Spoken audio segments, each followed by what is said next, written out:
pleasant afternoon to everyone.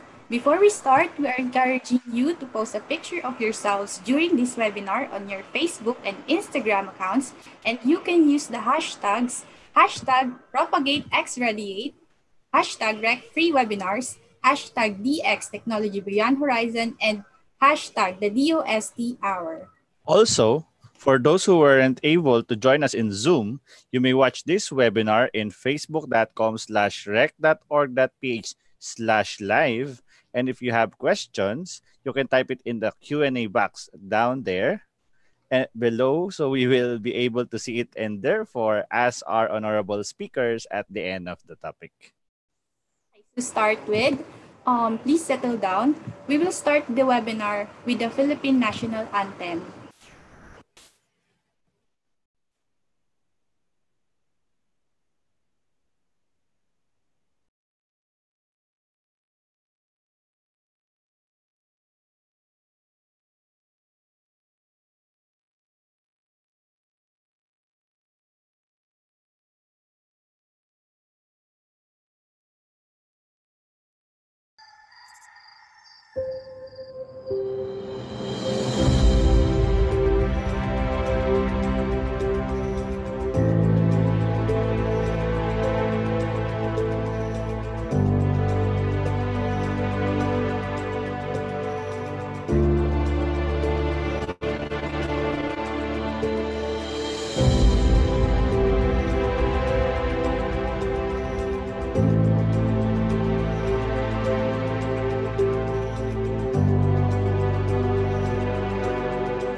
Tumayo po tayong lahat, ilagay ang kanang kamay sa ating dibdib at sabay-sabay nating awitin ang pambansang awit ng Pilipinas. Bayang magiliw, perlas ng silanganan, alab ng puso, sa dibdib mo'y buhay. Lupang hinirang, tuyang ka ng magiting, sa manlulupi, di ka pasisiil, sa dagat at bundok, sa simoy at sa langit mong bughaw, may dilagang tula at awit sa paglayang minamahal, ang kisap ng watawat mo'y tagumpay na nagniningning, ang bituin at araw niya kailan pa may di magdidilim. Lupa ng araw ng luwalhati pagsinta, buhay ay langit sa piling mo. Aming ligaya na pag may mga api, ang mamatay ng dahil sa'yo.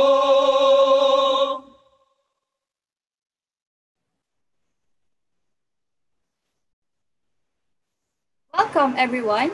It's a pleasant afternoon to spend with you all. I am Charina Hulerbal, Delta Whiskey 1, Mike Charlie Lima. And I'm John De La Cruz for Foxtrot 1, Juliet Juliet. This webinar is brought to you by the Radio Engineering Circle Incorporated in collaboration with the Department of Science and Technology. Okay, so before we start, we are encouraging everyone to post a picture of themselves during this webinar. Take note, picture of themselves while having the webinar on their Facebook and Instagram accounts. And always use the hashtags, #RecFreeWebinars, #PropagateXRadiate, #DXTechnologyBeyondHorizon, and the DOSTR. Yes, okay. So we would like also to encourage everyone to join the Radio Engineering Circle. You may join us by logging on to rec.org.ph/join. And for young engineers ages 35 and below, you may also join the Yes PTC by reaching us at yes.ptc.ph. Also, by the Okay. end of the session, you will be provided the link for the feedback form. So this will be the prerequisite for your e-certificate. So please do not leave the session without completing this form. Yes, and if you have questions on the infos being presented by the speaker, please feel free to ask on the Q&A box below. It will be asked by the moderators at the end of this presentation. Yeah, okay. So to officially start this webinar, may we call on the chairman of the Radio Engineering Circle Incorporated and the Philippine Technological Council Young Engineer Section, Engineer Gerhard P. Tan, Delta Victor 1 Papa Papa Charlie. Yeah, a pleasant afternoon to everyone. Another wonderful weekend brought to you by Radio Engineering Circle. Now, the Department of Science and Technology is a premier science and technology body in the country in charge with the twin mandate of providing central direction, leadership, and coordination of all scientific and technological activities and of formulating policies, programs, and projects to support national development. Research is indeed a necessity to fully and completely understand a problem and its cause. Only then we could hope to find a solution to these problems we are facing. I wish to welcome our virtual participant from the different sectors of the government, different engineering disciplines, researchers, faculty members, practitioners in the private corporation, and other participants across the globe. Take note that we have participants in the US, Gulf region, Saudi, Oman, Qatar, and the rest.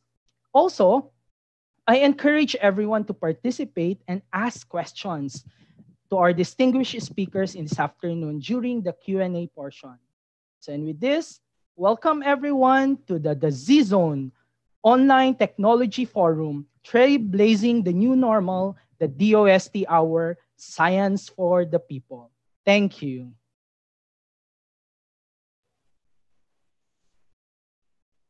Wow, what a wonderful opening remarks, no, Sir John. So Yeah. thank you for that wonderful and inspiring remarks, Engineer Gerhard Tan. Again, just to remind everyone, when you post your photos on Facebook or Instagram, please use the hashtags #PropagateXRadiate, #RecFreeWebinars, #TechnologyBeyond the Horizon, and the DOST Hour. You know what, Charina? When this agency is this department of the government is very close to our hearts, especially to me, because when I was in Yes. high school, I was a product of the ESEP, if you know, the Engineering and Science Education Project. So during high school, I was a product of that. And in my college days, I was also a DST scholar. I know Charina, di ba? Di Yes. ba? Yeah, di ba? Yes. So, Mabuhay yung mga sobrang laki DST ng scholar. Yeah, yan until ang nakatulong masters. sa akin, yes. Yes, until College. masters. I don't know. So this is a very special seminar or webinar with our organization. And the topic for this session will be more of the role of the DOST in the country's research and development agenda. So let me introduce our guest speaker. So our guest speaker is the current Undersecretary for Research and Development of the Department of Science and Technology. She is seconded from the University of the Philippines, Diliman, where she is a professor at the Electrical and Electronics Engineering Institute, specializing in speech and audio signal processing, time frequency analysis and synthesis, and artificial intelligence. As Undersecretary for Research and Development, she supervises the 3 DOST sectoral councils, the 7 DOST Research and Development Institutes, the National Research Council of the Philippines, and the Technology Application and Promotion Institute. Further, she oversees the management of the DOST R&D funds, bilateral and multilateral leakages, and the DOST Special Projects Division, which provides technical and administrative support to DOST in the management of DOST Grant in Aid or DOST GIAP program. She also leads the DOST Science for Change or S4C program. Prior to her appointment as Undersecretary, she served as the Executive Director of DOST PSHERD from July 2012 to 2015. She was the youngest and first female dean of the UP College of Engineering and was the Executive Director of the UP National Engineering Center from 2004 to 2010. She received her Bachelor of Science in Electrical Engineering and Master of Science in Electrical Engineering degrees from the University of the Philippines, Diliman, and her PhD Electrical Engineering degree from the University of Michigan. She has been the recipient of several awards in engineering and education, including the 2010 Metrobank Outstanding Teachers of the Philippines. So without further ado, it is an honor for me to introduce to you the Undersecretary for Research and Development, Dr. Rowena Cristina L. Guevara. Let's give her a round of applause. Welcome po, ma'am. Magandang hapon sa mga tagapakinig natin at mga tagapanood sa Radio Engineering Circle. Salamat sa pag-imbita sa akin, Gerard, and thank you for the introduction, John, and of course, Charina also.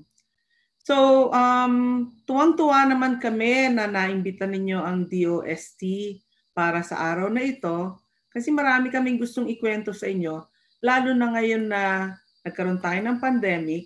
Kailangan talaga natin ng innovation, ng research, technology, and this is the time of COVID.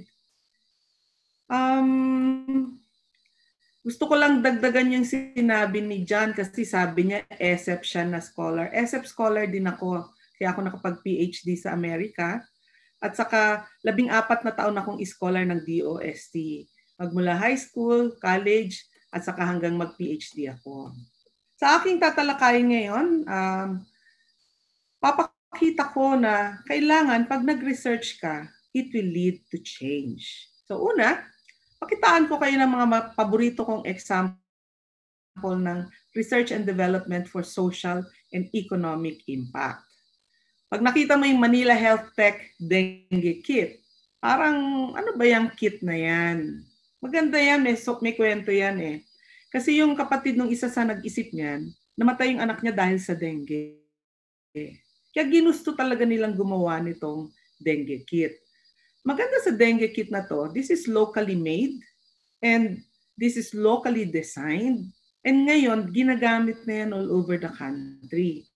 Alam mo yung dengue kasi sasabihin sa iyo ng doktor, kunan ka natin ng dugo, kapag bumagsak yung platelet mo after 5 days, saka mo lang malalaman na meron kang dengue.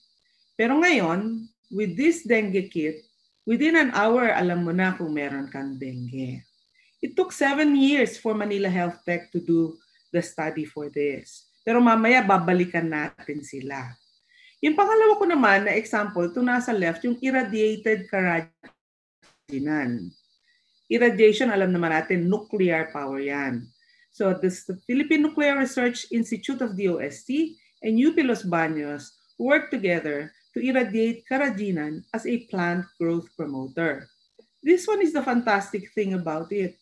The rice yield increases by 15 to 40% and the mongo yield increases by 33%. And now they are trying it for other types of plants. And at the bottom, I'm showing the DOST Metals Industry Research and Development Center's hybrid electric road train. Bakit kapag gagawa ng train na kailangan mo magtayo ng mga truck sa ibabaw na madidisrupt ang traffic when you can just use the road? So dito sa left side, makikita nyo na yung aming road train na nasa Kawayan City ay ginagamit ng ating mga frontliners. Natutuwa naman kami kasi dito sa Kawayan City, nag-decide na sila na gagawa sila ng road train na gagamitin ang design na ginawa ng DOST MIRDC. The nice thing about this road train is that up to 1 meter of flood, it can go on. It will not be stopped. Secondly, it is 100% Filipino designed.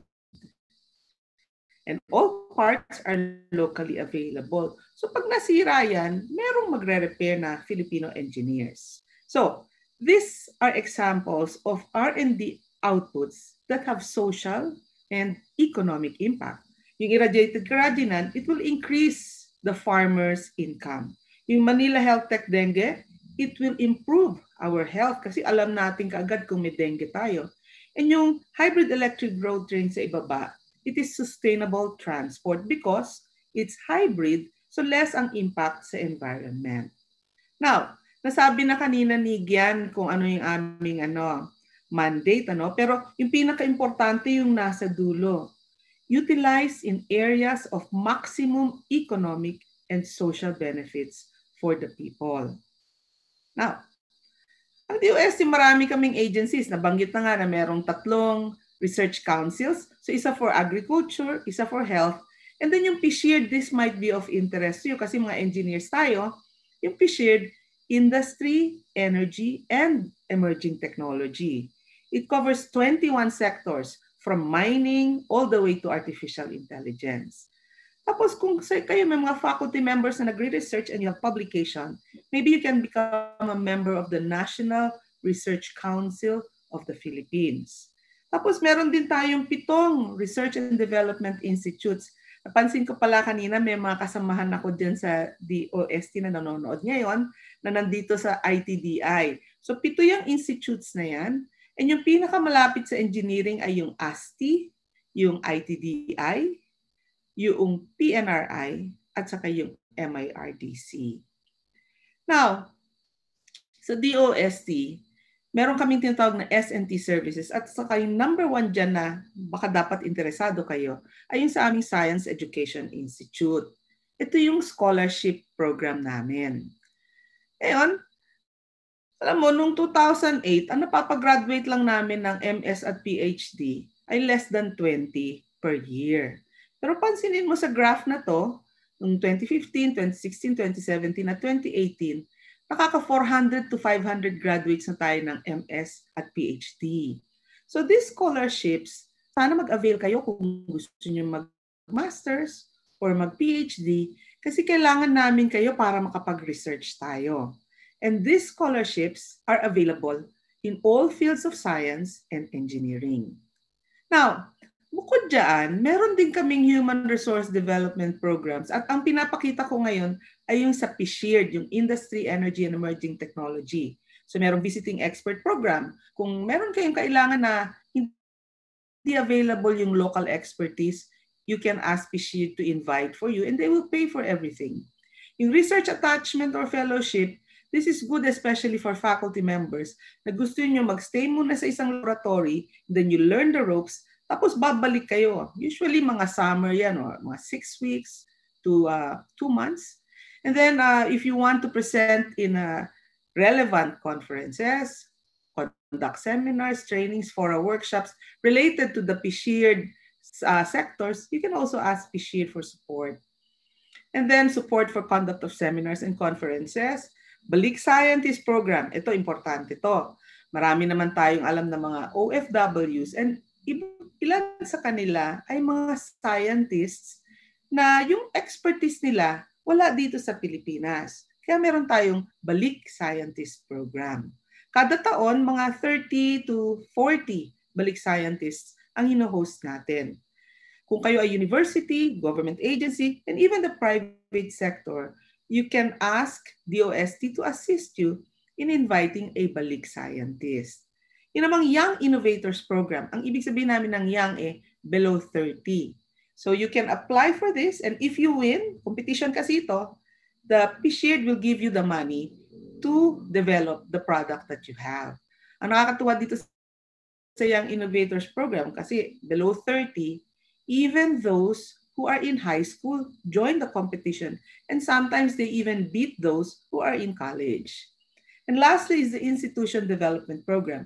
This is of special interest to the universities because if you wish to pursue a particular area of expertise and you do not have the equipment, the PSHEARD can provide the equipment for your institution, provided that it is aligned to our programs.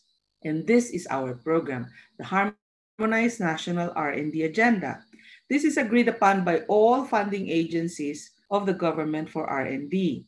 So meron tayong basic research, may health, merong agriculture, aquatic and natural resources, may industry, energy, and emerging technology, which is of interest to you, and meron tayong disaster risk reduction and climate change adaptation. This can be found in the website of the OST, and only research that are aligned to this will be funded by any government agency. Now, being the DOST means that we also need to advocate for policies that would help our country. And one of our successful advocacies recently is the creation of the Philippine Space Agency.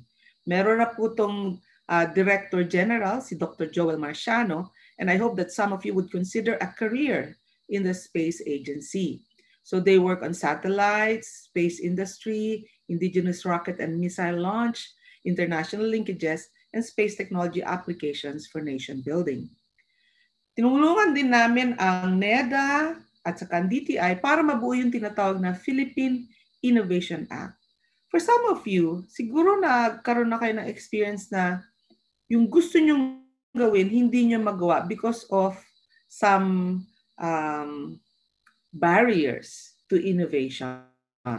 So the Philippine Innovation Act of 2019 works on that barrier. We are to remove the barriers to innovations in the country. So for example, one of the things that we are thinking is what we call regulatory sandbox. Kasi minsan, yung technology mo sobrang high-tech, hindi ma-register. Alam nga naman pigilan ka.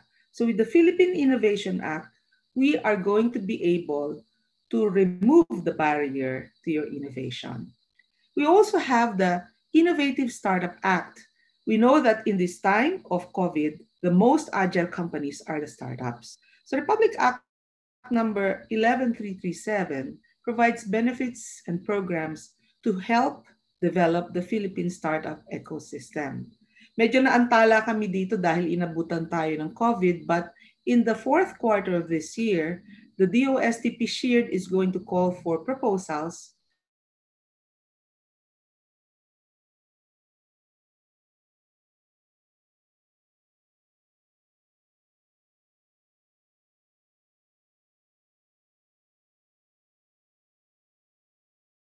for funding in what they call the startup grant. Interventions at every stage from idea. Hindi lang DOST ang tumutulong sa DTI, DICT, and all the other agencies that can help. So very soon, ang aming target is April 21 of 2021. We are going to launch all the different interventions for the startup ecosystem on what we will be having as the first Philippine Innovation Day in April 21, 2021. So, what does it take for you to do R&D? First, you're going to need S&T facilities. Kasi hindi naman laging meron kang gamit sa university mo or meron kang gamit sa laboratory mo. At kami din sa DOST, because we have limited funds, what we do is we put up what we call core facilities. So kung may gusto kang gawin, pwede kang pumunta dito sa mga ipapakita ko. This is just a subset. To learn more about our facilities, you can visit our website. So first is the space S&T applications and services for environment monitoring and natural resources management. Pedro is a ground receiving station that receives data from several satellites, including our microsatellite Diwata 2 and our nanosatellite Maya 1. Core is a computing facility. Ang dami ng capacity nito, yung CPU niya, para pwede kang mag-perform ng very complex and very computing-intensive computation. And lastly, datos, this is the data processing and analytics and also for distribution of data. Sometimes you just want to get data from the government, from some of our R&D, and especially from our space data. Then you just go to datos and ask for the data. Second, We have ADMATEL. Advanced Device Materials Testing Lab is there for failure analysis and for materials characterization. So they have a chemistry and metallurgy lab, surface analysis lab, and a thermal analysis lab. Ito pong building nito, napakamura compared sa laman niyang equipment. These are the most expensive equipment that we have. We have only 4 pieces of equipment. That's about 300 million. But it allows you to look very, very closely, almost atomic level of materials.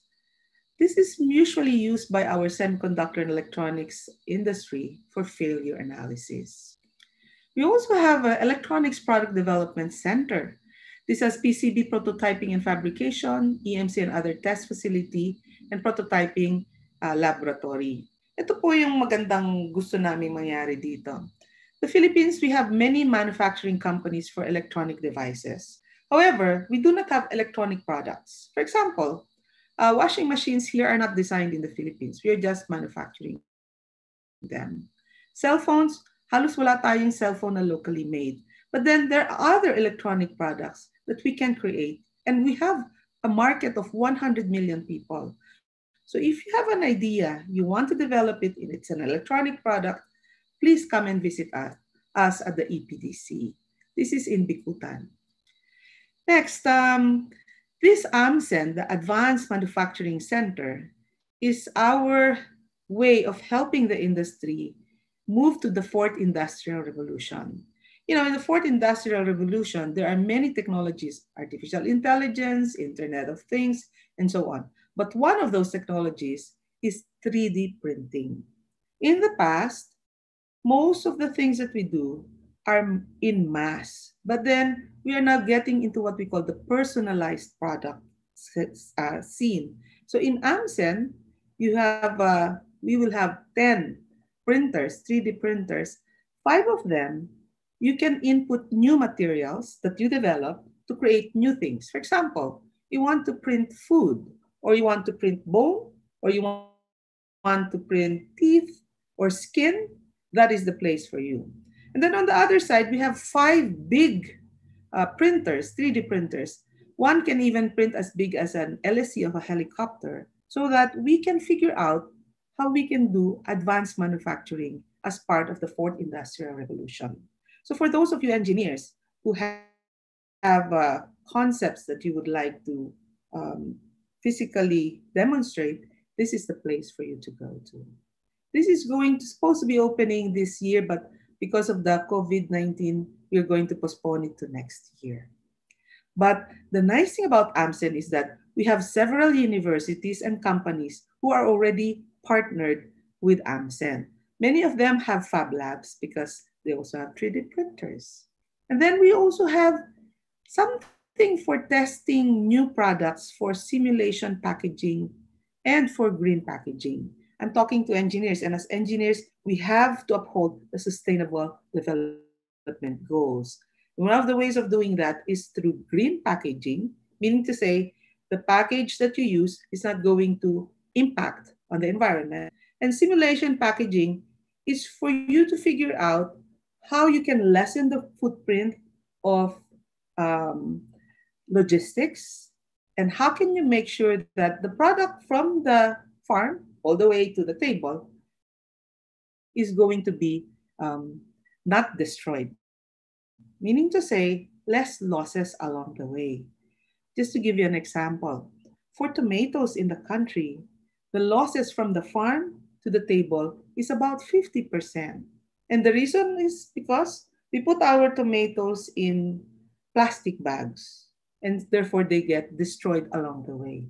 A simple reuse of the plastic crate is going to change that. It will reduce the losses by about 50%. So these are the things that we can do at the Simulation Packaging Research Lab.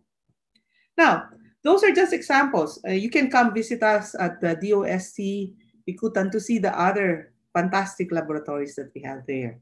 We also have some laboratories in Quezon City, and these are at PNRI and ASTI, and we have one in Los Baños. This is the FPRDI. So Aside from having the facilities, we need R&D programs. Kanina pinakita ko sa inyo yung Harmonized National R&D Program. Now, we have other programs that allow us to create centers in the regions that respond to their economic development. For example, we have a Potato R&D Center in BSU. We have the Sea Cucumber Center in MSU Naawan. We have the Environment Informatics Center in UP Cebu. So we have 18 of these. And our wish is that we will have more researchers doing R&D in the regions. We also have technology business incubators. After you finish your research in your university, you can go to a technology business incubator if you want to be an entrepreneur and commercialize your R&D output. These are located in universities, except for one, which is the Kubo, which is located in Makati. We also have a program called Cradle. Marami kasi sa universities natin, we imagine creating or doing R&D, and then we expect that industry is going to adopt it. But in reality, many of the R&D outputs of our universities are not used by industry. So we are going to reverse the situation. Let industry say, this is what we need, and then the academe is going to do the R&D to solve the problem. So we have the 29 cradle projects of that case. So we have all of these partnerships between the academe and the industry. And some of our greatest outputs here are in Mindanao. This is the University of Southeastern Philippines in partnership with EHOS Resources. EHOS Resources is a banana plantation company. In the beginning, they had 10 hectares on which the USEP is doing research. And basically, they used Internet of Things and artificial intelligence to improve the use of spray for pests. And as a result, there was a lot of savings on the part of the partner company. Now they have expanded it to 100 hectares. So Cradle is academic industry collaboration where the government gives the funding to the academic institution. We have a Cradle challenge that will end on June 30 for equipping industries for the new normal. This is on logistics, on products, work boundaries. Now, let me talk about COVID-19 projects. Talk about COVID-19 projects that use actually. Let me show them to you. Uh, we have the Pinoy Animation Laban and you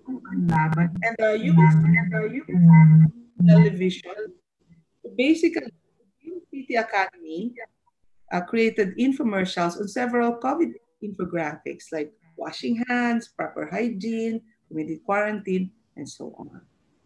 We also have TRAMS. This is tracing for allocation of medical supplies. As you know, we need to figure out where the medical supplies are so that we can respond to COVID-19. May I request those who are not speaking to use their microphone?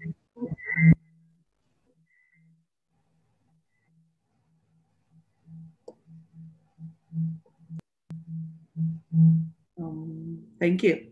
Okay, nawala na yung ating feedback. Salamat po.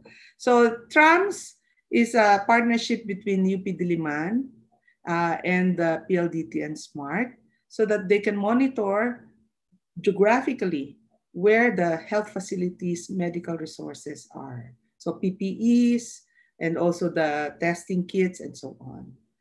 Project Ramdam, on the other hand, is the allocation of resource, especially for relief packs and cash assistance distribution. Kita mo naman ang pangalan niya Ramdam. This is resource allocation, management, distribution, and monitoring, and is being used by local government units kasi sila ang nag-distribute. Now, faster, this is very, very nice because it uses mathematical modeling so that you can model the pandemic that we are having now. Data from the Department of Health Epidemiological Bureau goes into the software of FASTER, and it churns out data such as on what date the spike will be for the number of COVID cases, in what location that's going to happen at. It also tells you how many people are going to die, and so on. In this manner, we are able to project what the decisions of the government will do on the number of COVID cases, number of deaths, and so on. As you may know, there is a ECQ, there is GCQ, there's MECQ, there's MGCQ. The FASTER model is one of the models being used by the government to make decisions on the ECQ and GCQ. Next are the PPEs and specimen collection booths. On the left side is what you call the SANI pod. Alam nyo, pagkagaling ka sa ospital, dami mong dalang mikrobyo, saka kasama siguro dyan yung virus. Before going home, our medical personnel, they go through the SANI pod, and then it will clean or remove all of the virus and the bacteria that they have, so that when they go home, they do not bring any of that. On the right side is the specimen collection booth. This is for collecting specimen from people who are suspected to have COVID-19, the COVID-19. And as you can see, this was designed, fabricated, and deployed by a company called Futuristic Aviation Maritime Enterprises, one of our startups. And we were so happy with them because we told them about it on April or March 8th, and within 1 month, they were able to deploy all of the 132 specimen collection booths all over the country. They wanted to make sure that it has negative pressure so that none of the outside contamination will enter the booth, therefore protecting the specimen collector. And they also made sure that it is comfortable for both the patient and the person who's taking the specimen. And it complies with all the tests that we had to do with the Department of Health. Next is the local ventilator development and testing. I'd like to show you two examples. On the left side, this is being developed by clinicians with engineers. On the right side, this is being developed by engineers with clinicians. In both cases, engineers and clinicians are present because they have to make sure that the ventilators will function according to medical standards. You also need engineers to make sure that it will function. So engineers out there, we have given a challenge, and we have like 18 groups who are working on different types of ventilators. And some of them are more advanced, some of them are later. But the nice thing is that we have figured out how to ensure that they will go from the lab all the way to the market. So we have found a local company that can perform the tests to certify that the ventilator is safe. And therefore, the Food and Drug Administration will allow them to manufacture it locally. On the left side is an RX box. It's a telehealth device that can check your vital signs. It has an ECG. It is able to check the heartbeat of a baby that is being delivered. And originally, its purpose was for telemedicine. However, because of COVID, some of our engineers worked on the RX box to transform it into a telemetry, meaning to say, imbis na palaging pupuntahan ng nurse or ng doctor yung pasyente, kakabit na lang yung pasyente sa RX box and they can monitor it at the nurse's station. On the right side is Lisa. This is the Logistic Indoor Service Assistant Telepresence Robot from the University of Santo Tomas. It basically is an assistant so that you don't need to endanger personnel going to the patient and to the wards. Now, I would like to end my presentation with the Global Innovation Index. How innovative are Filipinos? As you can see, in 2014, we were number 100 out of 143 countries. But in 2019, we are now number 54 out of 129 countries. And I'm very proud to say that among our strengths is number 1, graduates in science and engineering. We are number 18. In terms of research talent in business, we are number 6. And the biggest leap that we have is the university industry research collaboration. We used to be 56 in 2018, and last year we went to number 25. Clearly, the Filipino people, the Filipino engineers are able to innovate such that we have space in the global innovation scene. And I hope that members of the Radio Engineering Circle will continue to innovate and help us move and fight COVID-19. Maraming We salamat have po. space in the global innovation scene.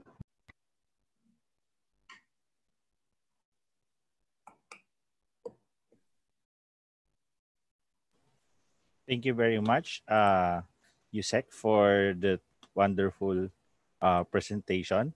Um, Indeed, DOST is the right agency to approach to fund important research that will help the country alleviate in its economic development. Before we proceed, I just want to remind everyone to not leave the session without completing the feedback survey. This will be the prerequisite for your e-certificates. Later, you'll be asked or you'll be redirected in the feedback form. Please take note of that as you will be needing it for the next feedback form next week. Also, there's a code there, so you have to take note of that. Also, when you post your photos on Facebook or Radio Instagram, Engineering Circle, ano? the hashtags, hashtag propagate extrajate, hashtag rec free webinars, hashtag the Z zone, and hashtag the DOSTR. Thank you, Ma'am Rowena, and thank you, Engineer John. So let's proceed to our second special guest speaker for today. So he started his professional career at the ESO Standard Eastern as a cost and operations engineer in 1969. After graduating with a BS Chemical Engineering degree from the University of the Philippines that year. He then took up graduate studies in industrial engineering at the same university and earned a master's degree in industrial engineering. He joined the UP College of Engineering faculty as an instructor in 1973 and rose to become full professor in 1988. He served UP in various capacities such as chairman of the Department of Industrial Engineering and Operations Research, as assistant to the executive director of the National Engineering Center, as director of the Institute for Small-Scale Industries, and as system vice president for planning and development. He taught industrial engineering and operations research at the University of the Philippines for 43 years from 1973 to 2016. He was seconded to the National Science and Technology Authority, which later became the Department of Science and Technology 3 times as head of its planning service, as director of its Technology Application and Promotion Institute, and as Undersecretary for Scientific and Technical Services, after which he retired in 2014. In 2016, he was appointed as the DOST Secretary. He led a number of professional organizations as its president. These are the Philippine Institute of Chemical Engineers, the Association of Management and Industrial Engineers of the Philippines, the National Research Council of the Philippines, and the Philippine Association for the Advancement of Science and Technology. He also served as the chair of the UN Commission on Science and Technology for Development.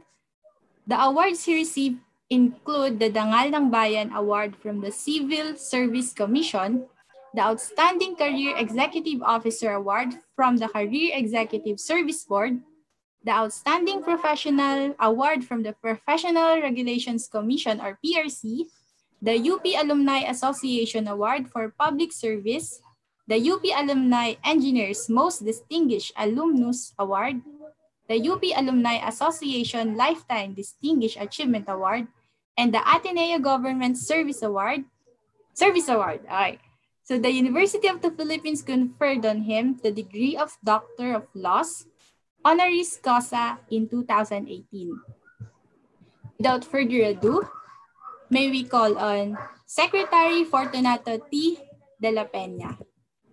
Thank you, thank you. Good Afternoon, sir. afternoon. I caught the Yes. last part of Yusek Guevara's presentation, and I'm sure that she covered well everything that needs to be covered as far as research and development is concerned, both those that take place in the academe, in the research and development institutions, and in the as partnerships between industry and academe. Now, I will just talk of a few programs which are implementing where I hope professional groups like yours can probably contribute. As we all know, the challenges that we are facing, I personally believe, are too heavy for government alone or for public officials alone to be able to, shall we say, address. And therefore, we need the collaboration with the private sector. And the professionals group, I think, has a big potential to be able to contribute. And therefore, I would like to mention a few programs. At the same time, some areas where I think you as professionals in your field are concerned can help a lot. Um, I'm almost sure that you have varied experiences. Some are in the corporate world, some are entrepreneurs, some maybe are in the academe. In other words, different areas of work, but having the same general kind of expertise. Now, one of the things that are facing now is the problem of our overseas Filipino workers. And we, of course, know why all of this is happening. The effect of the pandemic on the all phases of activities or all aspects of activities in all countries have been affected, and our overseas Filipino workers are coming home. Either they are sent home or they voluntarily come home, but many of them are facing the big possibility that they cannot go back anymore to their old jobs. And so we thought of starting a program which we call IFWD, Innovations for Filipinos Working Distantly from the Philippines, IFWD or iForward, which we are hoping can help our overseas Filipino workers who are returning and who have intentions of settling down here. And this is specifically in the area of technology-based micro-entrepreneurship. OFWs can be categorized in many ways. There are those who are working in very skilled areas or types of jobs. There are those that are in semi-skilled. Others are in the not unskilled areas. And even their professional backgrounds differ. Maybe as they come home, there is still that categorization where some of them have saved, others have not saved. Okay, so our program for entrepreneurship, of course, has hopes that there are those who have made savings that they can invest in even a micro enterprise.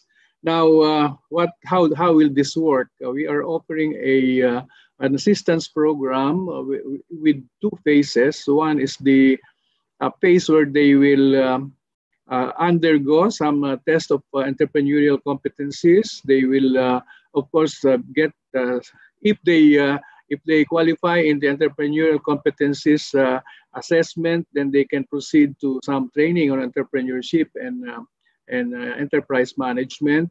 Then we are going to expose them to different technologies that are within the DOST system or within its network of partner agencies.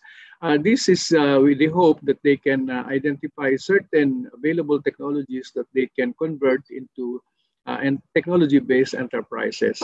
Um, the program that we have right now is actually similar, but it has been catering to those that are already in existence for at least 3 years. Okay, but this one is a new program where we will cater to those who want to start. And the kind of technology-based enterprises that we have commonly assisted fall into technologies like food processing, metalworking, and engineering. There are those who fall into the electronics and ICT sector. There are those who are in the professional areas or doing services as professionals. There are those who are into agriculture or horticulture and aquaculture and others. Now, the basic requirement is that it should be using technology. Okay, so if an OFW comes to us and he says he will put up a general store, or he will buy a vehicle to be used for as a utility vehicle or for earning. Okay, these are not the kind that we are helping. Now, if, for example, he chooses a technology within our system, then we will give him the necessary training. If he has his own technology, it is still all right. In both cases, we will help him or her come up with a business plan. Now, the first phase ends with the business plan, and the second phase is where the financing part comes in. And as I mentioned, this is really more on the micro enterprise level. We are willing to allocate a package worth 250,000 per OFW, but this is going to be used for a number of purposes. Like if he is going to go into a product development with our help, there are expenses for that. If he is going to produce products for market testing, then that will entail some expense. If there are many laboratory or quality tests that he has to go through, and that will require some fees, then that will be shouldered by us. But when it comes to the acquisition of equipment that he will use for actual production, that part, which probably is around 70% of the package that we have, has to be repaid without interest over a period of 4 years. 1 year grace period and 3 years for the monthly payments. Now, as I said, there is a counterpart funding required. Entrepreneurs will not love their enterprise if there is nothing from their pocket that has been invested, that has been tried and tested. Okay, yeah. So this is the kind of assistance that we will offer. And since we are just starting, we decided that we first try it in the Metro Manila area. Although the enterprise can be set up elsewhere, but the training and the testing and product development can be done here initially. Now, the other one is more of an assistance to our government units. As I said earlier, we need the help of everyone in these challenges that we are facing. We have heard much about the drive to push development in the regions so that we are not overcrowded in the urban centers like Metro Manila, Metro Cebu, Metro Davao. And we actually took advantage of a study which we commissioned with the Planning and Development Foundation, or Planades Foundation, which is a partner foundation of the University of the Philippines School of Urban and Regional Planning, in coming out with a development model for new growth centers. And by new growth centers, we are really talking of provinces that are that have been identified, also with the model that has been developed, where there is, shall we say, the presence of what we call drivers of growth. Okay, the drivers of growth itself has been identified in the model that was developed. They put in 18 independent variables and did a correlation study to find out, okay, which of the so-called possible drivers of growth are really very prominent, and they identified 9 of these. On that basis, they identified top 20 provinces in the Philippines, which are new growth centers. And so actually next week on June 25, we are going to invite the heads of LGUs in those provinces for a briefing on the development model that was developed at the School of Urban and Regional Planning. But why I am mentioning this to you? Because DOST wants to have a role in trying to attract or encourage investments in the area. As we know, the development in those areas can only happen if there are investments. And we at DOST are, of course, encouraging technology-based investments. And when there are entrepreneurs, whether they come from the same province or whether they are coming from the metropolitan areas and they want to try investing in those areas, we will offer help or expertise. And that is where some of you may be able to help. Okay, of course, we will shoulder the expenses of those who will help these potential investors. And by the investors, this time I'm talking not really so much of the micro entrepreneurs, but probably the small, medium, and big ones, because that will be the ones that will generate employment and will actually also trickle down into other smaller businesses. So that is a program which we call innovation, for innovation, science, and technology for accelerated growth in the regions. Okay, and we call it iStart. So this is an area where you can help.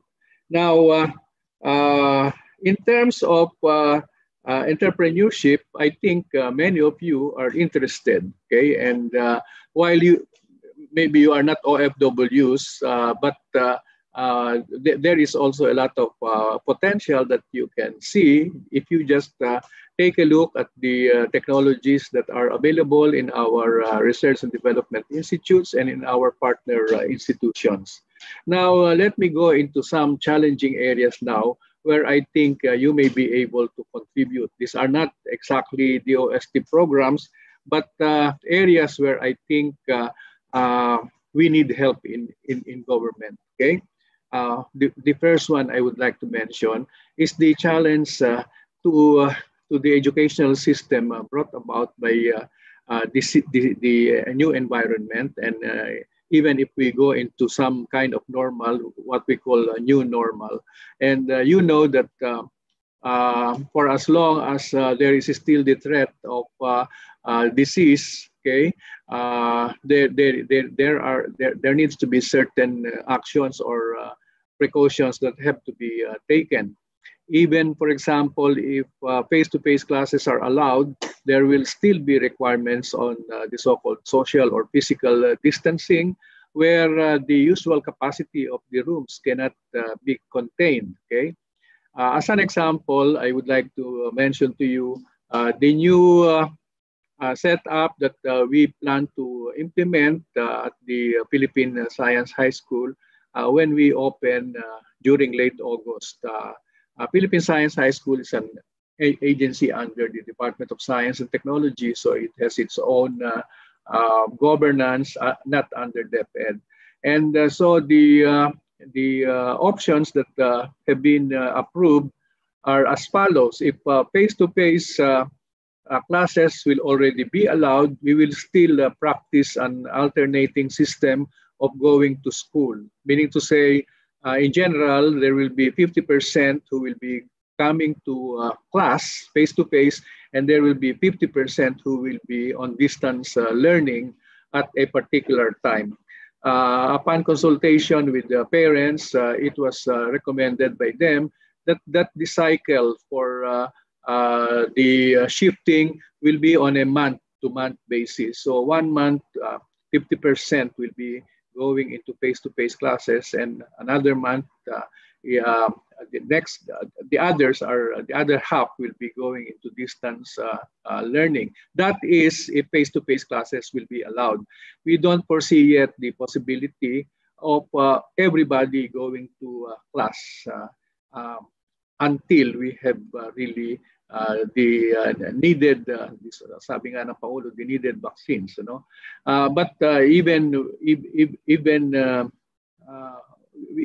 there's still hope that even without the vaccines, baka naman pwedeng payagan yung face-to-face classes, provided we follow the precautions like the sanitation, the protective personal equipment, the distancing, etc. If face-to-face classes will not be allowed, then we will be forced to give everybody the distance learning mode. And that will pose really a lot of challenges, although we have been preparing for that now. And in fact, we are also preparing, DOST is also preparing to help DepEd, because there are 27 million students under DepEd, and you can just imagine the magnitude of the challenge. So one of the things that they have already informed us is that they will adopt the computerized learning modules that we have developed 8 years ago for grade 1 to 8 math and for grade 7 to 8 science. But of course, that will not be sufficient. Those modules were developed as supplement to the classroom teaching, but it can really help. Now, so there is now an ongoing program, developmental program at our Science Education Institute for a so-called Radios Escuela. Radios Escuela, I think. There are two, one for elementary and one for high school, using radio and online systems. Okay, so parang siyensya sa eskwela, at yung isa naman ay pagtuklas sa eskwela. Anyway, these are really initiatives that we are taking so that we can help the DepEd in this big challenge of having to do distance learning. The other one that I would like to mention, of course, is the problem of connectivity. Now, I think the sector that will be best prepared to discover and to innovate so that connectivity can be enhanced in, let us say, in innovative ways is your group. Okay, so I hope that you can come up with some ideas. And the other one, of course, is in the area of governance. And as we can see now, a lot of added work has been given. A lot of work has been added to the usual work, okay, in the public sector, and all kinds of help are welcome. Many startups actually have helped in the area of developing apps that can be used to facilitate things like the rapid pass system we used actually was developed with the help of the private sector voluntarily, okay, on their part. Then there are other technologies that have been adopted now for different sectors. So we have SafePass, we have a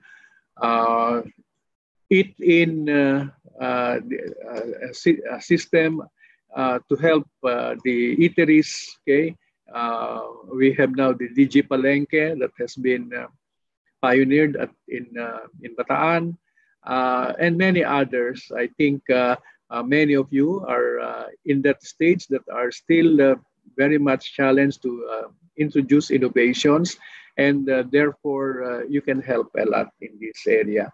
Innovations, as we all know, and probably this has been mentioned by you, Sekeb, already, can come from many platforms. You have the usual research and development where you spend to do the R&D, whether you are in the academe or you are in the research and development institutions, or whether you are in a private organization which has a research and development facility or organization.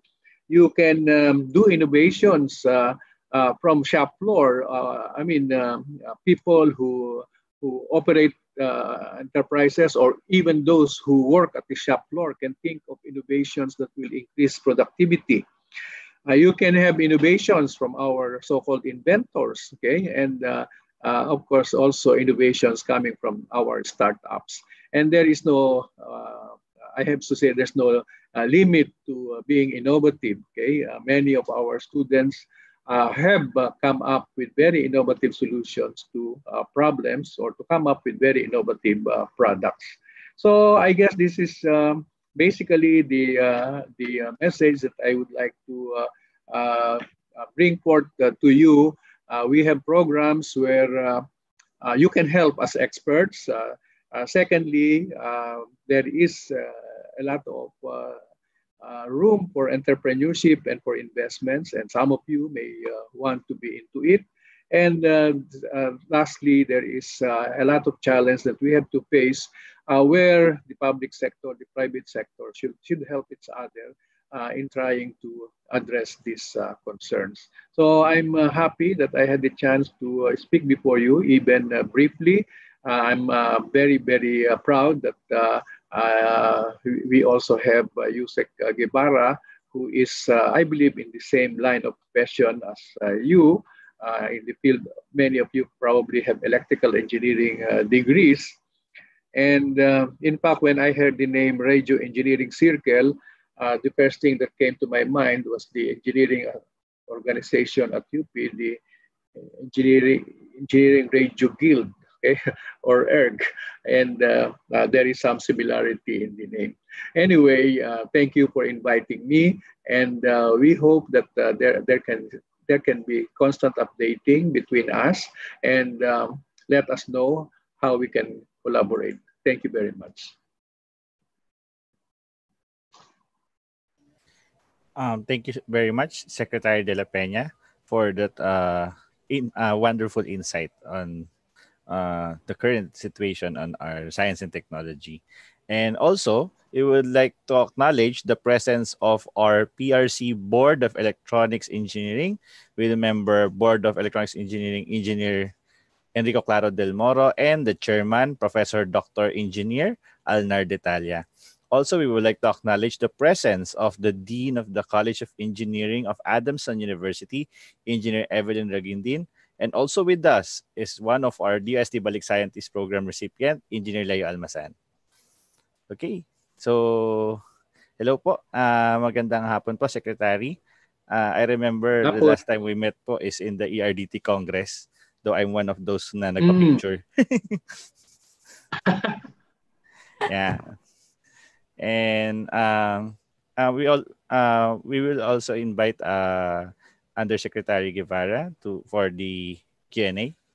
I think can we proceed with the Q&A? Actually, before we proceed now with the Q&A, the Radio Engineering Circle Incorporated is also inclined into amateur radio research for disaster preparedness and rapid telecommunication. Will there be a chance also for us to collaborate? Of course, that would be welcome. Yeah. Oh, okay, sir. Thank you very much for that opportunity. We have an undersecretary that is devoted for disaster risk reduction, in the person of Undersecretary Renato Solidum, also the head of PBOLS. Wow. Okay. Thank you. Thank you. Okay po. So maybe invite Dr. Rowena Guevara. I remember Dr. Gev is also the advisor, I think, of one of our colleagues in the academe. So nakwento niya sa akin before. Yan. Okay. So And okay, so let's now proceed for the Q&A. Here are some of the questions being raised during the presentation. First question, okay, John. okay. So our first question in the Q&A. So what are the measures the government is doing to sustain the research conducted by Filipino scientists and was already implemented? We have a program, it's also under USEC Guevara, which is really the technology transfer program. As far as sustaining R&D, I think that is actually the one of the main mandates of DOST. And while we may not be getting that big amount of budget from government for research and development, we try to make use of it in the most optimal way possible. And therefore, we have really come up with very refined ways of evaluating project proposals so that we are assured that where our resources are placed would have the best returns. Now, as far as bringing it forward until utilization, that is the work of technology transfer and commercialization. There are, of course, technologies that may be of economic value to business, okay, and that is what we call commercialization. There are technologies that are actually going to be useful to not necessarily for business, but for people who work in other sectors, like technologies that can be utilized by farmers, okay, or those who are into aquaculture and others. Usually, these are what we call technologies for public good, okay, and they do not follow the same track as the technologies for commercialization. I would like to request Yusek Guevara to describe the way by which we carry the technologies up to commercialization. Okay, thank you very much, Secretary. For the next question, Andiyan pa si Yusek Geb to describe Ayun nga po. transfer and commercialization. Wala na siya? Andiyan pa. Andiyan pa. Andyan po. Yusek, andyan po kayo. Baka nag-break lang. Baka po. Sir, baka po nag-break lang. Anyway, we follow the provisions of the Technology Transfer Act as far as the utilization of technologies are concerned. In other words, we do not want a technology to just lie there after publication, stay in the cabinet. We would like it to be utilized, and therefore there are all sorts of incentives that are given so that this can be brought to the market. Okay, sabi nga nila, from mine to market or from lab to market.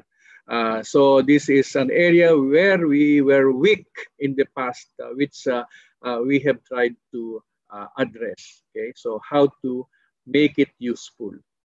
Okay. Okay po, thank you po, sir. Sige, Charina. Okay, so while waiting for Dr. Guevara, let's proceed on the second question, sir. How does the DOS evaluate research proposals for funding? There are researches that are not given the chance to be funded, which can help in the societal development. Well, as I said, the resources are limited, and therefore, while we are encouraging people, researchers, and institutions to submit proposals, there is no guarantee that the proposal will be funded in that period when they submitted. Maybe it can be approved later, okay, but it has to compete every time. One of the things that we have implemented now is that we, unlike before, where there is some kind of a first come, first serve system. If you submit your proposal early and it passes, the scrutiny of the concerned council. First step yon, yung mga evaluators sa council, and then they get external evaluators, and then it goes through the governing council, okay, itself, the members of the governing council. So if you pass through those 3 stages, actually there is a 4th stage if the central office of DOST will also give a grant, okay, for that project. If you pass all those stages, then you are already assured, okay, of the funding. But now we have adopted a modified system where the proposals have to be submitted for a year, all at the same with the same deadline. So we evaluate all the proposals in one particular sitting. Well, it can be 2 or 3 days of evaluation. And even if your proposal has passed, okay, the minimum rating, because there is now a rating that is being given, that will still compete with the rest, because para rin yung nag-entrance exam ka, pumasa ka, pero ang quota ay sobra na, no? So in this particular case, your proposal may have passed. Sabihin na natin ang rating ay 75, okay? Nakapasa ka sa 75. In the previous system, kung na-take up ka, nakapasa ka, bibigyan ka na ng grant. But this time, all the proposals are evaluated in the same period, and we rank them according to the rating. So the ranking will determine kung hanggang saan mapuputol yun at makakat off depending on the available budget given to us by DBM. So hindi lahat ay guaranteed na maganda nga o pasado ay mapupunduhan. Okay po, thank you, sir. So ibig sabihin, sir, it's a kumbaga, it's the best of the best. Yes. Yeah. So it's it's a good thing naman po na we have this. At saka there are many criteria that are being rated to compose a total of 100%. So the technical soundness, the relevance, the innovativeness, okay, the potential for sustainability, etc. These are all taken into account, and they are rated. We also introduced a new system where one of the council members sort of act as a presenter for the project. No? So yung one of the council members is studying it very well and presenting it so that para siyang defender ng project. Okay, and he is of course questioned by the rest of the council members. So talagang there are also 6 outputs that we look into.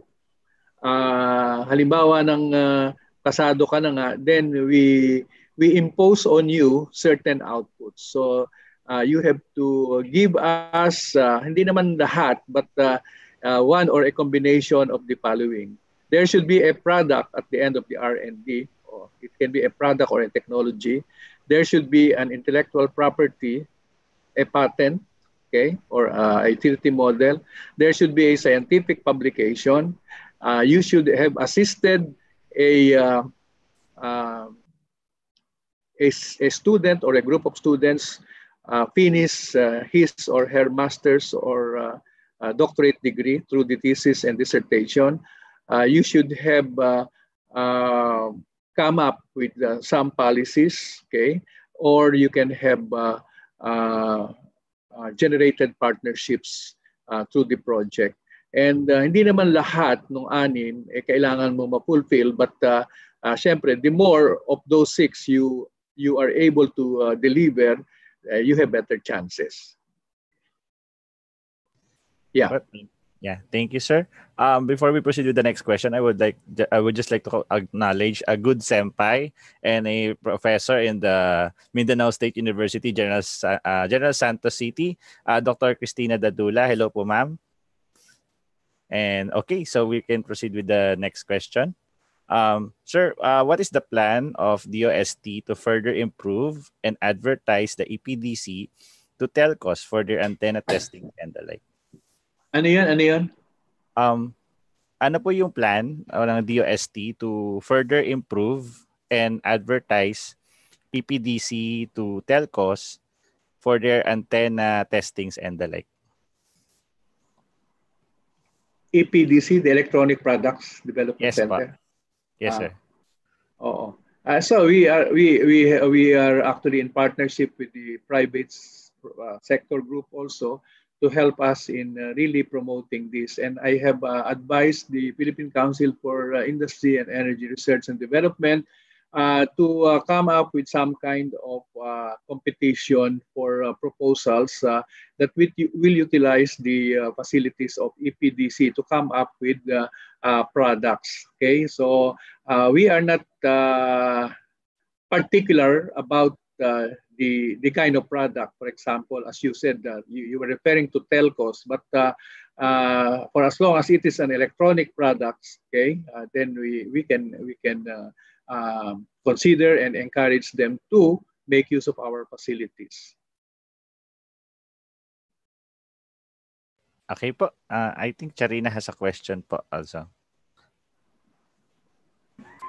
Ayan. Sir, from Ricardo Villa, any update to Balik Scientist Law and how it helped the countries need to expert in research and technology development? Yes. The Balik Scientist program has started 45 years ago.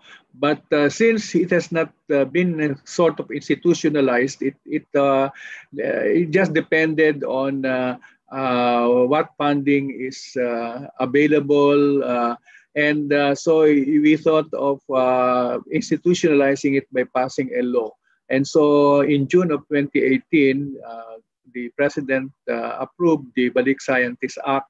And it actually introduces many, shall we say, facilitative intervention so that the Balik scientists will not have to undergo so much bureaucratic procedures. Secondly, there are also added incentives like a one-time lump sum that will be given to the Balik scientist after he completed his engagement. Now, our target was that starting 2019, because the law was passed in 2018, we will have a something like a 50% increase per year. So at that time, we thought that if we were at a 40 per year level, then the following year we should have at least 90. Okay, or if we had 45 or 40 before, then we should, tama ba yun? Ano ba ang one half ng 40s? It will be 60. If you have 40, then the next time it will be 60, and then so forth. Until we will try to just level it up to a 20% increase per year. Now, we almost made it, okay? And so we prepared a bigger budget for 2020. Okay, so for 2020, we hope that we can jump maybe up to 70 or 80 already, except that the pandemic came, and so many of the travels that are within the period, okay, have been affected. Many of our Balik scientists who have committed already, actually, di naman sila nag-back out, but tried to reschedule it to a later date. Now, they have been of big help because we actually do not approve Balik scientists if there is no target institution that they will help. Okay, so there should be either a research and development institution which they will help, or a university which they will help. Not necessarily in the metropolitan cities only, preferably in the regions. And they have to deliver a certain set of output. Now, there is also a, shall we say, a flexibility in terms of the duration of the visit of the Balik scientist. So a Balik scientist can actually stay for a short period. I think that is as short as 15 days, okay, up to 6 months. That is the short-term engagement. And then the medium term is anything above 6 months up to 1 year. And then the longer term will be, no, medium term I think is up to 2 years. And then we have 2 years and more. Now, there are, of course, better tawag dito, additional incentives to those who are staying for a long period of time, like to get them settled in terms of a place to live, the inclusion of the wife and immediate family in the transportation expenses, all of this, okay? So we have many who have tried for a short term, who came back for medium, who came back for long, and Yusek Ibarra can attest to this. There are now those who have decided to repatriate themselves here. Maybe Yusek Geb can add. Andiyan pa ba si Yusek Geb? Yes, Sekboy, I'm here. Oh. Yung iba, maybe you can mention some of the balik scientists who are now really helping us a lot. One person would be Al Serafica, who has been helping us with the intellectual property and commercialization of some of our research projects. He's a materials engineer who created a special material that is being used for post-operative brain operations. And after selling his company for $15 million in the US, he decided to come home and become a balik scientist, and he's helping us. Another example is Edsel Salvania. You always see him on television. He is an infectious disease expert, and he has been giving opinion about how to help our country with the COVID-19 pandemic. So many other examples. Baka hanggang bukas tayo dito, sir. Well, there are others, yung ayaw ko nabanggit na music, even yung husband and wife team who are actually more on the pharmaceutical sciences research are now mainstays at the University of San Agustin in Iloilo. Si Dr. Saludes at si Dr. Dalisay, and they are focusing on research involving possible sources of drugs from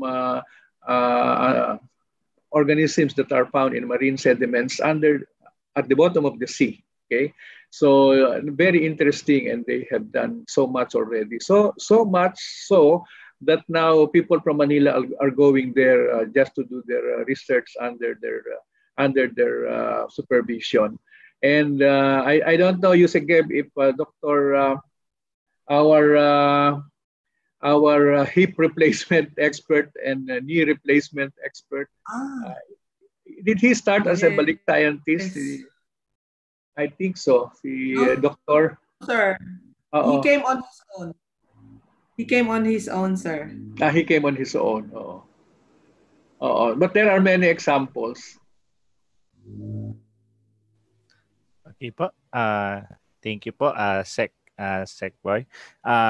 Itong next question naman po is for you, Sec Guevara. From Sir Kerry Hiponya. So I have a question about the SNT facilities mentioned. Does everyone have the access to use the facilities? And what are the requirements we need to submit to be able to use these facilities? Thank you for that question. I think I answered it in the chat. Basically, you can only use the facilities if you are trained to use the facilities. May certification for some of them, because these are very high precision equipment and training is needed. And if you are certified, then you can use the facilities. Most of those who are using the facilities are engaged in a DOST funded research project, and that is the reason why they're able to use the facilities. So join a research project funded by DOST. That's my best advice. Okay, thank you po, ma'am. Charina? Yes, I think this question is again from USEC.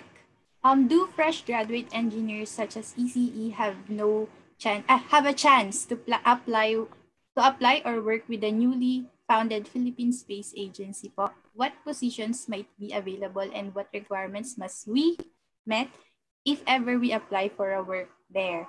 It would be a dream come true for most engineers to be able to work on a space agency po. This question is from anonymous attendee. The Philippine Space Agency is just starting to get organized. So at this point in time, hindi pa sila nag-hire ng mga engineers. Pero I can assure you that in the programs of DOST on space R&D, like the Stamina for Space, the Philippine Microsatellite Program, and so on, we have engineers who are fresh graduates who were engaged in the project. So there is a chance that you can get hired. Yes, ma'am, that's true. Actually, one of our participants and also an amateur radio operator, Engineer Charles Madalipa, is part of the Stamina for Space. So he's there at the participants. So, yun po. So, okay. So, ma'am and sir, let's proceed with the next question. This is from Sir Ramuel Jan Tamargo. What are our options in getting a funding if we are going to explore a specialized research field not included in the harmonized agenda? Wala. It should be there. So it should be aligned with the current agenda of the science and technology. Okay. So Okay. Cha.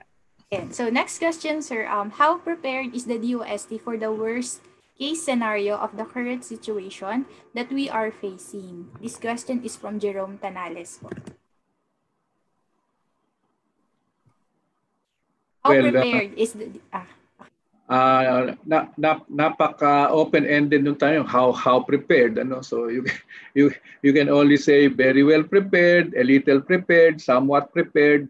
So in terms of I think dedication, okay, and expertise, we are prepared. But there are many things that we cannot do without the funding. So for example, we are entering into collaboration for clinical trials for vaccines. If they do not give us the needed funding, how can we proceed?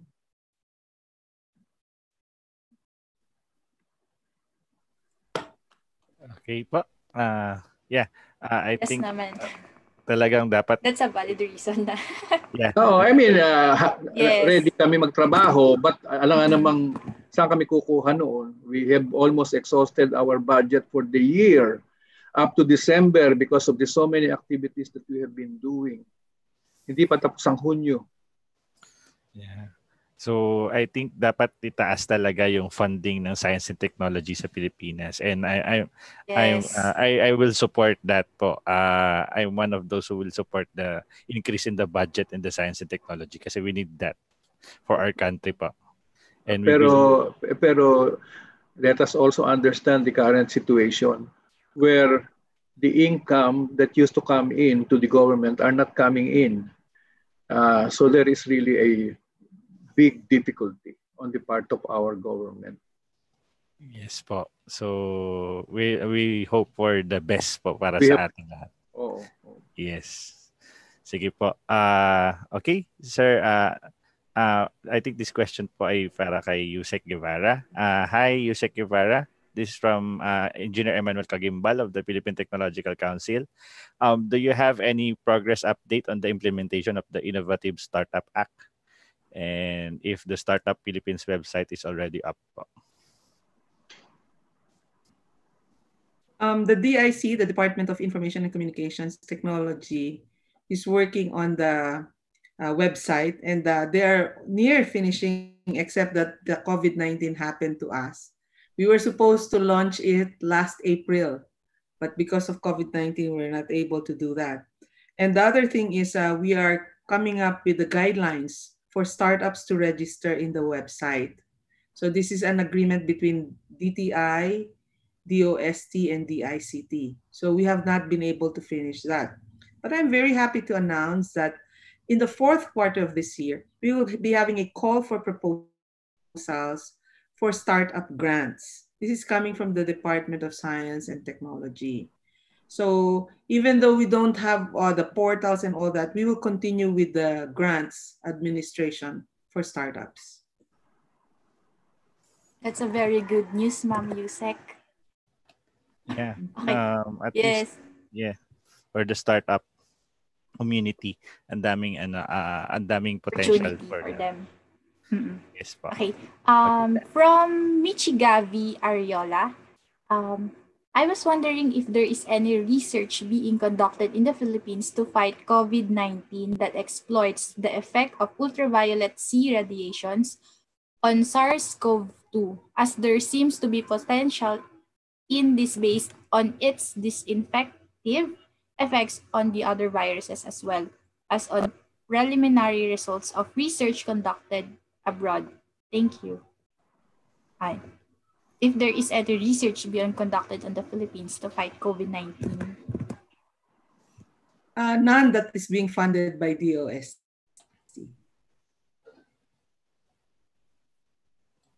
Okay, ma'am. Thank you. So lahat, ma'am, is under the DOH po, yung mga related sa COVID? No, actually, under sa amin yung research because the DOH R&D funds are being managed by DOST. So yung sa ventilator, So yung ganyan, kunyari pinakita ko kanina na na sunny pod is an example of how we do it rather than ultraviolet light. Iba ang approach, but not the UV that was asked. Nice. Thank you, ma'am. Sige pa. This is from Engineer Christian and Naval. How does the normal career path go, and how competitive is the compensation for Filipino researchers in the government? Actually, in general, malaki na ang in-improve ng sweldo sa government. Yung ating mga researchers, medyo okay na. No? And if you add some benefits under the Magna Carta law for scientists and engineers, medyo okay na siya. Kaya lang, there are still very few available positions. So yung Magna Carta, sir, no, malaking tulong din nakakatulong yun. Sa mga science and technology specialists and lahat ng workers under the science and technology. Sige pa, Cha. Okay. Next question po from Carla Verhel. What are the future plans or programs of DOST on intellectual property application and commercialization of the technologies from our RDIs and all attached and partner agencies? Thank you. Covered na yan. In fact, obligado sila na kailangang i-inform nila ang kanilang agency about the existence of a potential potential IP property that will need protection. So it's very important that researchers keep their logbook on their research, and they call the attention of the head of the agency if they think there is already something that needs to be protected in terms of intellectual property protection. And we take care of everything as far as applying, getting patent agents, following up until it is approved. Okay, and the good thing is that the Technology Transfer Act provides that whatever economic benefit will go to that intellectual property in the future, the funding agency like halimbawa DOST ang nagbigay ng grant, no? We are not claiming anything out of the economic proceeds of the intellectual property. That goes actually to the institution which implemented the research. So kung halimbawa nagbigay kami ng grant sa isang university, the proceeds of or the economic benefits from the intellectual property will go to that institution. Nothing from DOST which gave the grant, but they are required that a certain minimum percentage, ito naman nandun naman sa Magna Carta benefit din yun, should go to the researchers, to the individual researchers. Hindi po pwedeng yung lahat ng income ay dun sa university na yun mapupunta. At least 40% should go to the researchers. Okay. Sige po. Okay, let's have itong question po na to is a little bit nakaka-relate ang mga DOST scholars. So, this question is from Claude Kenneth Clemente. So, he was a recipient of the DSC scholarship from 2004 to 2009. Hassle po sa akin pagkuha ng NBI clearance because I'm always on the hit list due to service obligation. Tas papabalikin pa daw siya for the actual interview. May clearance na daw po siya from DOST last 2017 pa that his name should be lifted from the hit list. So he already gave the copy of that clearance pero hindi pa rin daw po natatanggal sa database nila yung pangalan. And last year, na-interview daw po siya ulit. Tinanong kung bakit every year na lang daw siya interviewin. At every year din, ay input yung note na may clearance na from DOST. Ang sagot daw po ay mas maganda daw po kung mismo ang DOST ang sumulat sa NBI main na nandun yung master list ng mga cleared scholars para daw po mas madali. Pwede po ba daw matulungan with regards to... Pwede. Opo. Dapat pinaalam na niya agad noon pa sa DOST. So, sir, this is through SEI po or diretso na po sa... SEI. Through SEI po. So, Charina, alam mo na. Alam mo na yung gagawin mo, Charina. Okay, sige. Next time. Okay. Sir, with the recent budget cuts implemented due to COVID-19, how does the DOST respond and how does it affect the ongoing and future research fundings? Yung sa funding, nasabi ko na kanina na halos maubos na yung pera namin kalahatian pa lang ng taon. Dahil nga ang daming urgent na kailangan gawin. So, there are, of course, things that need to be done, okay, requests that come from the DOH, okay. There are also instructions coming from the IATF for DOST to study. And masaya naman kami kasi we love to solve problems, But syempre, yung fund ay kailangang madagdagan. Yes. Sir, actually, we're hoping na after this COVID and after this, most probably next year, mas mataas na yung maging budget natin for the science and technology. And we're hoping for the best for this field kasi now nakita natin yung need for the science and technology during this pandemic. Yes. And we are responding quite well.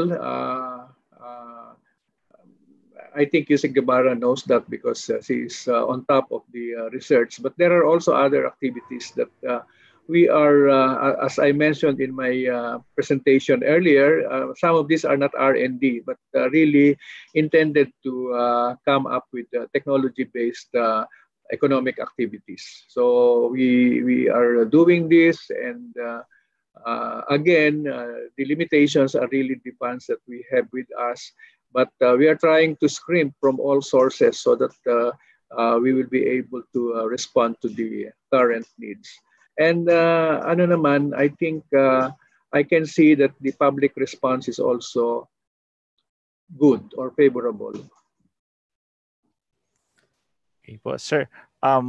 Ito po, with regards to the partnership naman po with the Philippine government and PhilDev Foundation I think this is from Engineer Dado Banataw.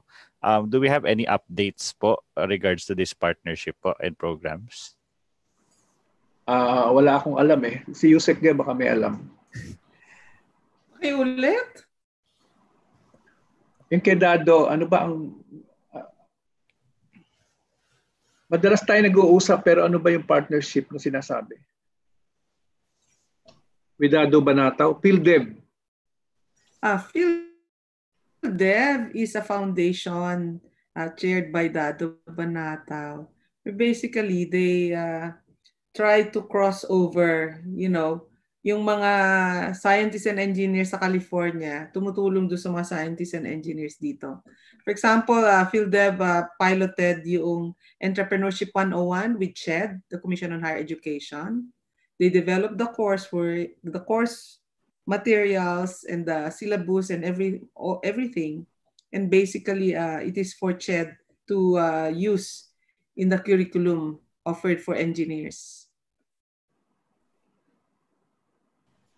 Okay pa. So before we end, let's have, I think we have some questions or we have some insights from our panelists also. Let's start with the PRB ECE Chairman, Dr. Alnar Detalia. Hi sir, magandang hapon po. Hi Secretary, good afternoon. And you Good said afternoon po. Good afternoon. Afternoon. Good afternoon. Sir, ito lang yung I would like to know if DOST has program in assisting or supporting the professional organization in promoting R&D. Because the reason why I ask this question is that if we try to look at the composition of a professional organization, like Institute of Electronics Engineers in the Philippines, karamihan doon are practitioners. And then, yung pinag-usapan doon are updates of technologies that can be used in practicing the profession.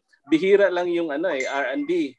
And it seems that there is a gap between this practitioner group and the scientific community. Plus, like I observe also in the NRCP and NAS and PAASI, bihira lang din yung mga nagpa-participate na mga practitioners doon. So it seems that there is a gap. So mayroon ba tayong program to really promote R&D to this group of professionals na may capability pa naman to do research? No? So yun yung query ko, sir. Wala kaming specific program na addressing that, but there are professional organizations that submit to us certain proposals and we consider them depending also on the area that is being proposed. So yung professional organizations, I believe, should just get information from us, submit proposals if there are proposals that they want to submit. But basically, the professional organizations should be strong by themselves. Yeah. Pwede ba natin may-utilize yung mga balik scientists natin, sir, to Yes. just give awareness to this professional organization? You tell us what you need. We will look for the balik scientists who will work with you. Okay. Yeah. Thank you, sir. Okay. Also, thank you, Dr. Detalia, for the insight. Also, we would like to invite Engineer Evelyn Ragindin of Adamson University for the insights.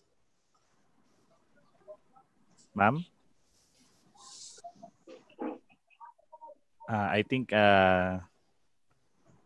okay. I think siguro balikan natin si Ma'am Ragindin. Also, one of our guests, Engineer Leo Almasan.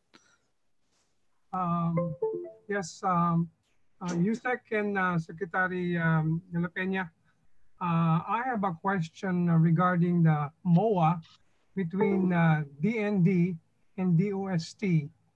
Because before I left for the US last February, I was told that DOST no longer is receiving proposal from DND throughout the year. Isang beses na lang daw. Is that still true? I mentioned that earlier. We just gave one deadline for all proposals. Oh, Tapos na. All right. I know that when I came back. Okay, so kala ko kasi mayroon kayong MOA, it's a little bit different. Kahit may MOA, pero proposal should be submitted. Okay, thank you. Okay pa. Thank you, Sir Leo. I think kay Ma'am Ragindin, ma'am, or I think we can proceed now with the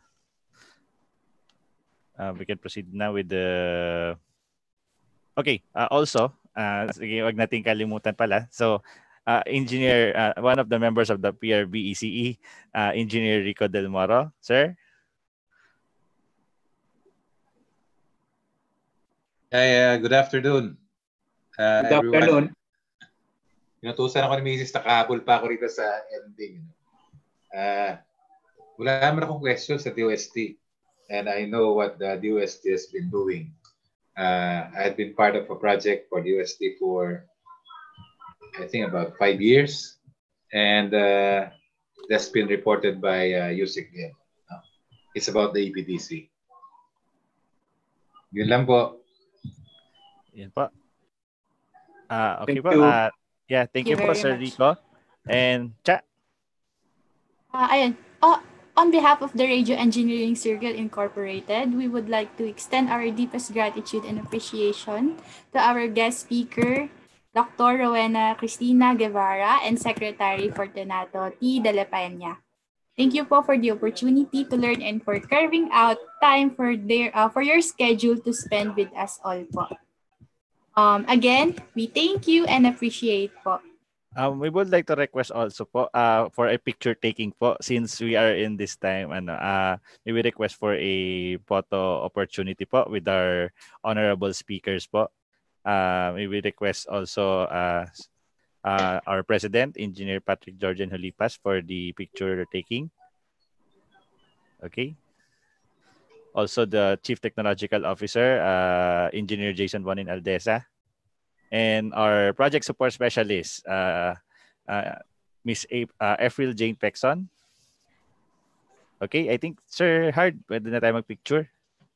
Yeah, so at this point in time, camera on and say cheese for our final photo shoot. Okay. 3, 2, 1, cheese. Cheese! Okay. Okay, One more. thank you very much. Okay, sige, okay na pa. Ayan. Okay, so we would also like to give thanks to Mr. Enrico Belga and Rina Atienza for making this webinar possible po. Yes, thank you po. Thank you very much. And ayun po, on behalf of REC Incorporated, thank you po, Secretary De La Peña and Yusek Guevara for giving us time. Salamat din. And really, I hope magkakatulong-tulong tayo. Maraming pangangailangan na kailangan magtulong-tulong. Thank you very much. Makakaasa po kayo, sir, at mabuhay po ang science and technology. Mabuhay. Yes. Mabuhay tayo. Okay. Thank Okay you. po. Thank you po. Thank you. Thank you very much po. Thank you po. Thank you, Yusek Geb. Thank you, Sekboy. Thank you. Salamat. Okay po. To our participants, don't leave yet. So we have some few announcements. We will be uploading the webinar in our YouTube channel. So kindly subscribe to rec.org.page/YouTube. Okay, Cha, ano ba yung mga natin? Hashtag? So when they do photos. When you post your photos on Facebook or Instagram, use the hashtags #PropagateXRadiate, #RecFreeWebinars, #TheZZone, and #the DOST Hour. Okay, So reminder lang po sa pag-post ng photo ha. Wag po yung selfie nyo. Okay? Mas maganda po, selfie plus yung with our webinar. Yes, with our kahit webinar. yung screen lang ng laptop or cellphone yun. Yeah, kahit lang, just showing that you're working, you're watching and learning with us, okay? Yes. So, yes. Pero mas okay din na may picture nyo. Okay lang naman 'yun, walang problema. Okay. Yes. So So we would also like to encourage everyone to join the Radio Engineering Circle. You may join us by logging on to rec.org.ph/join. And for young engineers ages 35 and below, you may also join the YesPTC by reaching us at yesptc.ph. So before we flash the feedback, we would also like to invite you on the upcoming webinars. Okay. So our next webinar po, Resonate at Home, bringing engineers together through knowledge sharing. Our research speaker will be Colonel Edwin Sadang, Colonel Edwin C. Sadang, PECE, MNSA, PA, founder of Red PH. So he will... Mamayang gabi na yun, Cha. Mamayang gabi na Yes, yun. mamaya Yung yan. Anong second oras yan, part, Kuya John? 8 o'clock p.m. Syempre. Ayan, 8 Yan ang ating o'clock. prime time. So, agahan na ang pagkain ng dinner para makapanood at para matuto tayo kay Engineer Sadang or kay What Colonel will be Sadang. this... Yes, what will be this webinar about, Kuya John? Yeah, last time the discuss is I think this with regards to the foundation of the rapid emergency the emergency telecoms. Now is about the buttress of ano ulit 'yon? Pabalik ulit.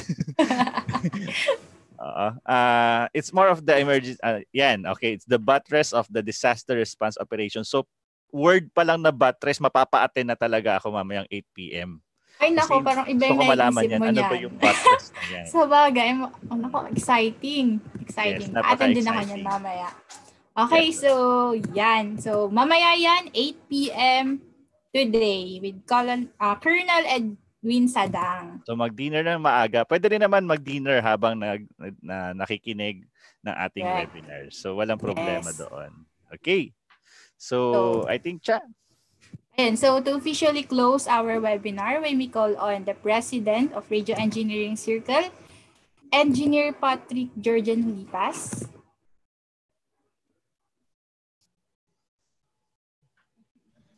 Hi, hello, good afternoon sa lahat and good afternoon sa mga umattend ng ating the Z-Zone, the DOST Hour. And I would like to thank especially to our guest resource speaker, Secretary Boy de la Peña and USEC, Dr. Rowena Guevara. Maraming salamat po sa pag-share ng inyong kaalaman sa ating mga participants. And talaga pong nilagay po talaga namin science for the people. Yun po talaga yung gusto nating iparating sa lahat na ang DOST at kami sa Radio Engineering Circle is talagang nagpro-provide nagbibigay sa inyo sa mga participants ng tulong, lalo ngayon sa pandemic na to, gumagawa ng paraan ang bawat isa upang mapunan yung mga kailangan mangyari ngayong pandemic. Especially right now, hindi tayo nakakalabas ng bahay. So definitely yung webinar na ito is malaking tulong sa lahat na napapastay natin yung mga tao sa loob ng bahay and natututo pa tayo. I hope na darating pa yung marami pa tayong magiging guests na katulad nila Secretary Boy de la Peña and USEC Rowena Guevara na mag-share ng kanilang expertise and knowledge. Yun po, muli maraming salamat po and sa lahat ng bumubuo ng Radio Engineering Circle sa likod and harap ng camera, maraming salamat po. Okay, so thank you very much Idol Patrick Hulipas. Wow, idol. Yes, idol. Yeah. Idol yan eh. Okay. Also, I would like to acknowledge also si Idol Rafi. Idol Rafi Quiñones ng PUP. Hello. Ayan. So, ayan. Thank you everyone for actively participating this session. Again, I am Charina Hularbal, Delta Whiskey 1, Mike Charlie Lima. I'm John De La Cruz, 4 Foxtrot 1, Juliet. Ayan. Providing everyone to complete the feedback survey as this will be the prerequisite for your e-certificate and feedback form in our next webinar. Thank you very much. Thank you everyone. Bye. See you later.